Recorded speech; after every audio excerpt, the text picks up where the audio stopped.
அனைவருக்கும் வணக்கம். நற்பவி உண்டாகட்டும், நல்லதே நடக்கட்டும்.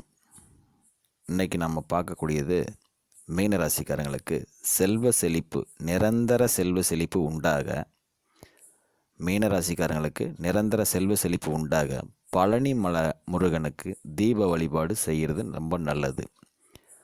செவ்வாய்க்கிழமையில் செவ்வாய் ஓரையில் முதல்ல வரக்கூடிய 12 நிமிஷத்தில் தீபம் போட்டு வழிபாடு பழனி மலை முருகனுக்கு தீப வழிபாடு செய்தால், பழனி மலையில் தீப வழிபாடு செய்தால் நிரந்தர செல்வ செழிப்பு உண்டாக வழி கிடைக்கும்,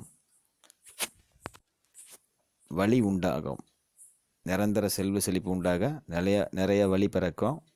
உங்கள் உழைப்பை, உங்கள் முயற்சியை உழைப்பில் ஈடுபடுத்துங்க. கண்டிப்பாக அதற்கான பலன் கிடைக்கும். நிரந்தர செல்வ செழிப்பு உண்டாகிறதுக்கான வழியும் கிடைக்கும். இது பல பேர் அனுபவத்தில் கண்ட உண்மை. இது